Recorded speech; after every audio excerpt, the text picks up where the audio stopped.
ஆன்மீக அன்பு நெஞ்சங்களுக்கு உங்கள் ஜோதிடர் சங்கர சுப்பிரமணிய ஐயர் விழுப்புரத்திலிருந்து.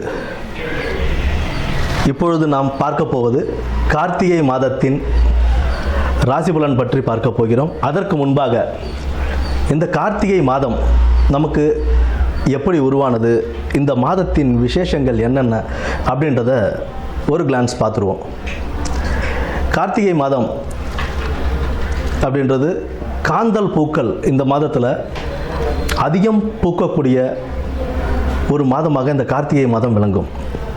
இந்த காந்தல் பூக்கள் அப்படின்றது சிவபெருமானுக்கும் முருகருக்கும் மிகவும் உகந்தமான ஒரு பூவாக இருக்கும்.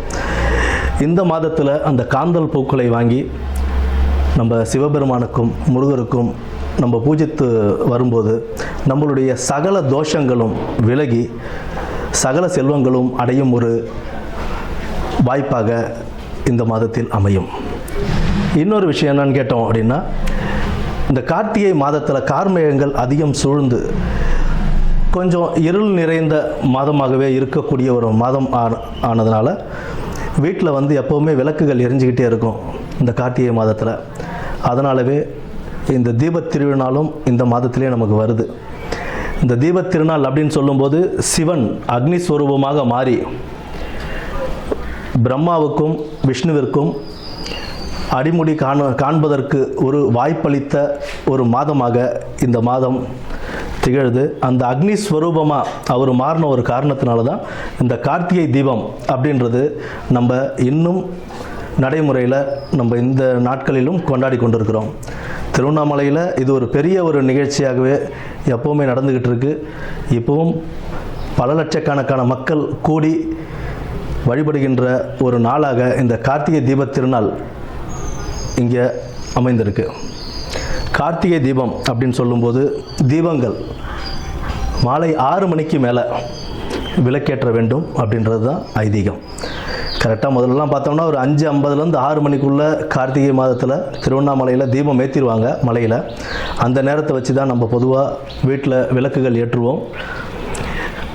எத்தனை விளக்கு சார் ஏற்றலாம் அப்படின்னு பார்த்தோம் அப்படின்னா, வாசலில் எப்பொழுதும் அகண்ட விளக்குன்னு சொல்லுவோம். கொஞ்சம் அகல் விளக்கே கொஞ்சம் பெரிய சைஸாக இருக்கும். அந்த அகண்ட விளக்கில் ஒரு விளக்கு ஏற்றி வைத்து அதை சுற்றி ஒரு 8 சிறிய அகல் விளக்குகளில் தீபம் ஏற்றணும்.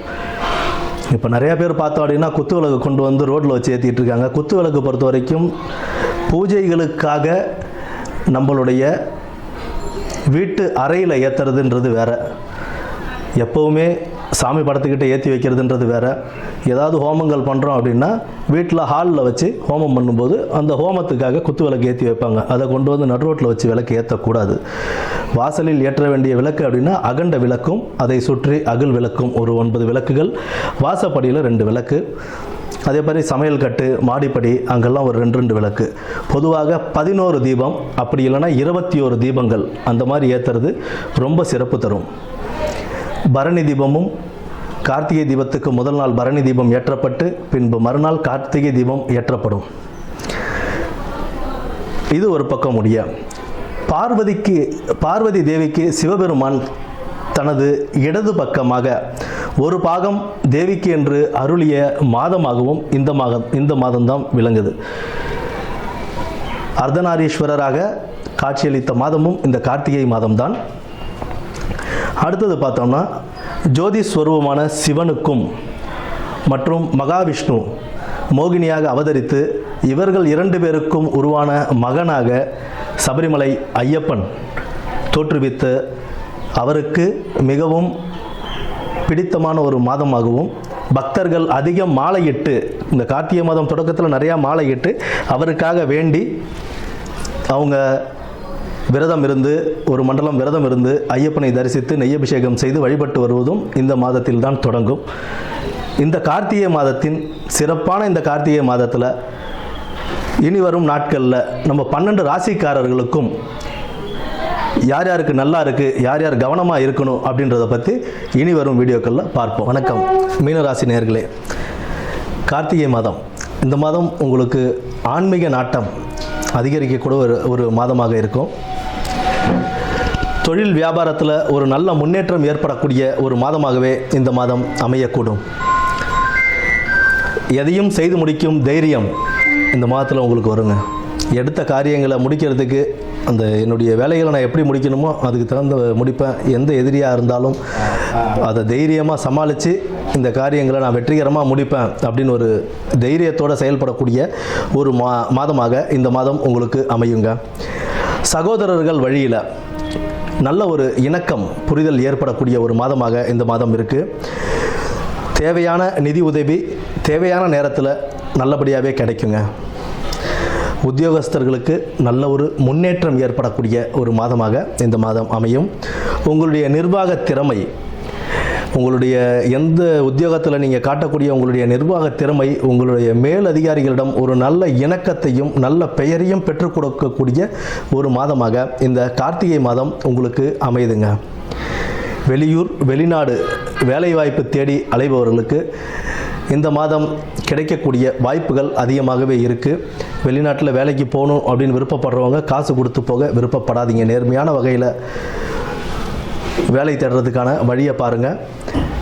குருவுடைய ராசி என்பதனால் அவர் நேர்மையாக செயல்படுவதன் மூலமாக உங்களுக்கு நல்ல பலன்களை கொடுப்பாரே தவிர நீங்கள் குறுக்கு வழியில் காசு கொடுத்து போகணும்னு பார்த்தீங்கன்னா ஏமாற்றங்களை சந்திக்க நேரிடக்கூடிய ஒரு காலகட்டமாகத்தான் இந்த காலகட்டம் இருக்குது.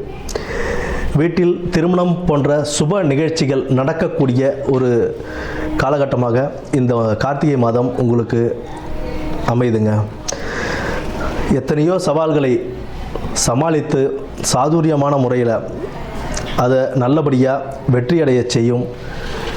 நீங்கள் ஒரு சில விஷயங்களில் துவண்டு போய் உட்காருவீங்க. அந்த துவண்டு போகிற இடத்துல உங்களுடைய மன தைரியத்தை நீங்கள் நல்லபடியாகவே தைரியமாக வைத்து அதில் ஒரு நல்ல வெற்றியை காணக்கூடிய ஒரு மாதமாக இந்த மாதம் உங்களுக்கு அமைத்து கொடுக்கும்.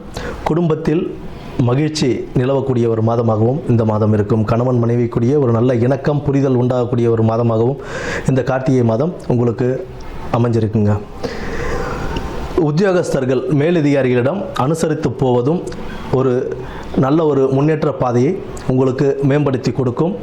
தொழில் வியாபாரத்தில் நல்ல முன்னேற்றம் ஏற்பட்டு நல்ல சீரான வாழ்க்கையும் உங்களுக்கு கிடைக்கக்கூடிய ஒரு மாதம் இந்த மாதமாக இருக்கும். உறவினர்கள் மத்தியில் உங்களுடைய கௌரவமும் உங்களுடைய பெயர் புகழ் நல்லா தெரியக்கூடிய ஒரு மாதம் இந்த மாதமாக இருக்க போகுதுங்க. கொஞ்சம் பண விஷயங்களில் கவனமாக இருக்கிறது நல்லது. பண வரத்து சீராகவே இருக்கும். வீண் விரயங்களை தவிர்த்து நல்லபடியாகவே சேமித்து வைத்தால் உங்களுக்கு இந்த மாதம் ஒரு நல்ல மாதமாக இருக்கும்.